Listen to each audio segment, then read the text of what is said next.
Hello everybody, Raspberry Barrel here, and today we'll be reading more Biographies of Mewni. Today we'll be reading some biographies by Mewni Historian on DeviantArt.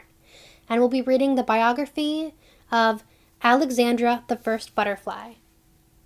And her biography is very long, so we're expecting this to take multiple videos. So here is part 1. And I know Selena has just come out, but I have already had this video in the works for a while, so it needed to come out first. But don't worry, we'll get to Selena soon. And the last biography we read by Mewni Historian was his Mo butterfly. Go back and watch that if you haven't already. Please forgive me if I stutter, hesitate, or mispronounce anything, and for any noises in the background. Let's begin. Alexandra, the First Butterfly. Inheriting a grand land divided up, all the kingdoms she would oversee, with magic in hand and in marks, she gave a name to her family tree.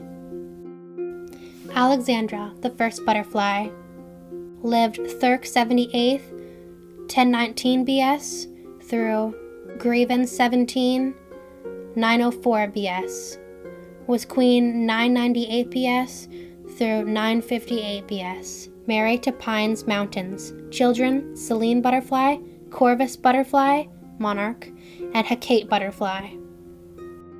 Alexandra Butterfly was born on Thirk 78th in 1019 BS. Her hair was dark, like the night before the dawn on the morning she was born. Her eyes the same blue as her mother, but differently shaped. She also had green butterflies on her cheeks. Her name is a feminized version of Alexander, the man who personally saved her mother's life and died in the process during the Independence War. All babies receive special attention, but since Alexandra was a princess, she received extra. Day in and day out, she received gifts from all over Mewni, which at the time was mainly the Butterfly Kingdom and a few areas into the Spiderbites, Johansson, and Mountains Kingdom. She received everything from basic baby stuff like binkies or blankets, but also odd things like swords and solid food. She also received enough stuffed animals to fill epithet entire town, though the one she liked the most was a cat thing her mother made for her. With no father, she spent every waking moment for Selene's in her mother's arms. Her mother did everything for her. In a magic high commission meeting, she reached for a donut the security Millie made. Mo snatched it out of her hands and gave it to our daughter, who sucked on it for hours. She was at her happiest at bath time with her mother, as her mom made bubbles that she loved to mess with. When she began to crawl around on her own, her mother would put her in a magical bubble and would move around like a beaver hamster.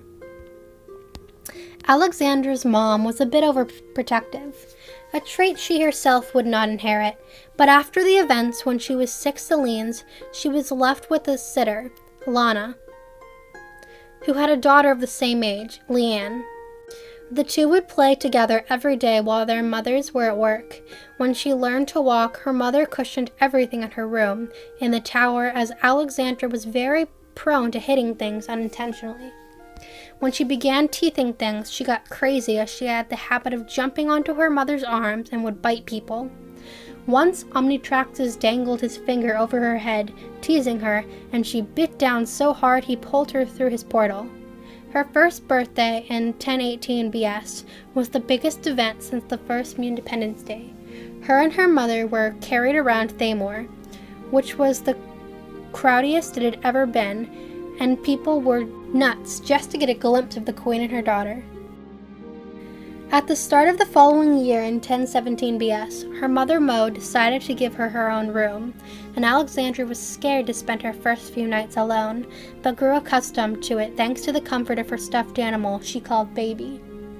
On her second birthday, her mother told her she was going to be a big sister, and though she didn't entirely understand what that was, she was excited nonetheless. The next year's spring, when her brother was born, she was wondering why her mother was crying and screaming, and her mother simply yelled at her to look away. After the bright flash of light, Alexandra heard crying sounds and saw a baby with red fireflies on his cheeks. Her brother read. Alexandra was a wonderful big sister, though she didn't like it when Red grabbed her stuffed animal. The two would play together, and she would dress him up in her dresses. About mid-fall that year, 1016 BS, Alexandra and Red were playing behind the tower when a large Septarian, Seth, appeared from the bushes. He raised his swords at Red, and she ran to protect her brother, and ended up being protected by a magic bubble courtesy of her mother, who then shouted at her to close her eyes and cover her brothers, which she did. The sound was muffled by the bubble, but Alexandra could still hear what was happening, and it was not good. When her mother took down the bubble and told her to open her eyes, she saw her mother drenched in blood and felt something she hadn't felt before: fear. Alexandra dressing Red. Alexandra never went anywhere without like 10 guards with her, and neither did her brother Red. She would tell her mother was stressed and attempted to make her feel better by making cookies. They were awful, but Mo appreciated her 3-year-old daughter attempting to make her feel better. By midsummer in 1015 BS, her mother took away the guards, and Alexandra and Red were allowed to wander around the grounds unsupervised. While she was offered her own, Alexandra insisted Red and her share the same room when their mother Mo decided to move Red out of her room. The next year in 1014, on her brother's 2nd birthday, her mother announced she was having yet another baby, and Alexandra was excited to have yet another sibling. Later that year, when her brother Zim was born, she and Red crawled into bed with her mother and newborn brother, both excited to have another sibling in their family. On Stump Day of 1013 BS, Alexandra first met Pines Mountains, though he didn't have a last name at the time. She became friends with his older sister Maple, but loathed him. She took up an interest in sword fighting just for the chance to beat him, as he was really good at it, while her mother allowed her to start taking lessons. She wasn't as passionate about it as her younger brother Red would. When she turned 6 that year, her mother would hire a tutor, Edric, to teach her things. Though as humans only went back not even 40 years, there wasn't too much to teach. She would learn about math and reading, mainly the heroic readings of her mother, and also about the monsters they shared the world with. Alexandra would develop a habit of sneaking out of the tower and would explore Thamor, her home. She could see the wonderful city from the windows in the tower, but she loved seeing it up close. Her and Leanne would meet up and with a few other friends explore the forest west of their city, her mother Mo having no clue what she was doing. In late fall of 1012 BS, Alexandra had a close encounter with a multi-bear, a rare monster with several bear heads. It tried to eat her and her friends, and nearly got one of them if they weren't saved by none other than Pines. His family looked over the region and heard about the multi-bear and came to deal with it, though he was supposed to stay home. Pines jabbed a small dagger into one of the head's eyes, and it allowed them a chance to escape, and the cries of pain led the party to it. Both Pines and Alexandra and her friends vowed to never reveal what happened, as they all would be in deep trouble. The next year in 1011 BS, Alexandra and her friends would stop going into the forest but would still see each other. Her little brother Red would begin his training in the ways of the warrior, and she would take a few lessons as well. But she would take an interest in music and dancing. Unfortunately, a terrible accident occurred during one of her dances that resulted in her being bedridden for a week. A couple of years later, when Zim turned 5 in 1009 BS, Alexandra and her brothers were allowed to take trips with Edric outside of the tower grounds and around Thamor. While Alexandra's secret trips out were less frequent, she still had to act surprised by the things they saw with her brothers to avoid suspicion. Her brothers were so fascinated by the things outside the tower, to see things up close really fascinated them. A year later, in the late month of Squartuk, Alexandra and her brothers went into the city park area with her friends to play hide and hunt, not knowing things were soon to turn dark. Alexandra was the hunter, and her friends and brothers were the prey, and one by one she found all but 2, Zim and Leanne. After spending twice as long looking for them as she did to find everyone else, she began to get worried. Her and her friends began looking for the two, believed they went beyond the park they were playing in, and went into the city. And an adult told them a pair fitting Zim and Leanne's description were seen eating sweet buns near the bakery. When they got there, they found the bakery closed and 2 partially eaten sweet buns on the ground. Alexandra had a bad feeling and littered, kicking through the wall to find the dead body of the baker. Once the patrol was notified and removed the body, a secret passageway was discovered. Edric wanted to bring Alexandra and Red back to their mother, but when he grabbed their hands to forcibly take them, Alexandra grabbed a rolling pin on the ground and knocked him out with it. The 2 siblings went through the tunnel with their friends tailing them, saying that Leanne and Zim were their friends too, and they would help find them. When the tunnel led to the forest outside the city, the group of preteens didn't waste a second to rush in. They went far in as the night fell. The near winter winds made it very cold, but Alexandra and her friends did not slow down. Deep in the forest, they saw a campfire and hoped they would find warmth and a clue, but they found more. Zim and Leanne. Both were tied up and gagged. They were 6 ruffians. One said they were waiting for someone named Carib to arrive and take the kids. Alexandra and her friends were a group of 13, and with the element of surprise were able to actually pin them down and rescue their friends. When one tried to stab Alexandra, Zim bashed his head with a rock. Then, what could only be described as a falling star came crashing down in the middle of the group, but it wasn't a star, it was Mo. She was relieved both of her kids and the others were safe, and managed to get them all back to the city safe. And as for the ruffians, they were publicly executed for not only kidnapping and murder, but as well as conspiring with the monster forces. Alexandra and her brothers only saw it from the tower, but still could hear the murmurs and calamity from far away. All 3 realizing how hard leadership really was. Alexandra and the others searching for Zim and Leanne. The following year in 1007 BS, her brother Zim decided to learn how to fight, not wanting to feel helpless again like when he and Leanne were kidnapped. While he didn't learn how to use a sword, his brother and sister taught him how to defend himself. Later that year, her mother felt confident enough to let her kids, supervised, make trips outside the city as long as they were back by dusk. This is where her friendship with Maple grew, as she saw her more often. Often she and Maple, along with Leanne, would hang out together in the forest outside the city, or would wander around the city together. The 3 were like sisters, which neither had, as both Alexandra and Maple only had brothers, and Leanne was an only child. Of course, the more she saw Maple, the more often she would see Pines. The 2 still went to each other's throats, which Maple and Leanne found adorable. The next year was rough for her friend Leanne, as her mother passed away from an illness, leaving her all alone. So Alexandra pleaded with her mother to let Leanne live in the tower with her, and she granted it.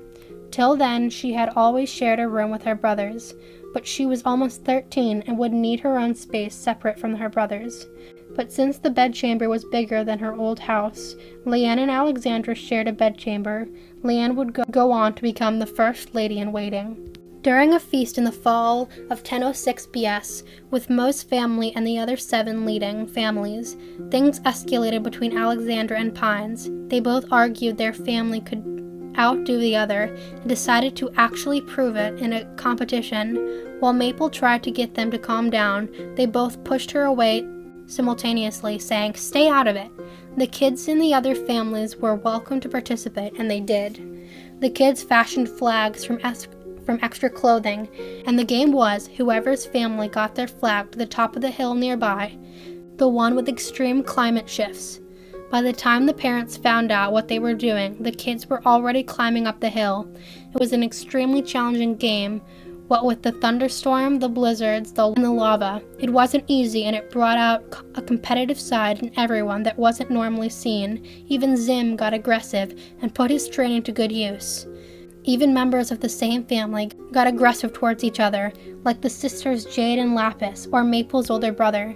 Alexandra and Pines were neck and neck during most of it, literally dragging each other down at some points. But during the final stretch, Alexandra used her athletic skills to launch herself on the back of Pines and stepped on his neck, forcing him face first into the ground. With that, she gained a slight advance and won the game, and said, "Yes, I win! Bow to me, puny worms." She shouted it and laughed so loud it could be heard by the parents at the base. When she and the others got down and saw a mixed look of proudness and concern on her mother's face, this contest would be called Flags and would be played for generations to come. The year 1005 BS was a big step in Alexandra's life. Since she turned 13 the year before, she was eligible to compete in a yearly spring tournament held in the lands run by Kai, the first ancestor of the modern Phoenix House. The tournament was a display of strength and wit, and while Alexandra wasn't the physical strongest, she was cunning.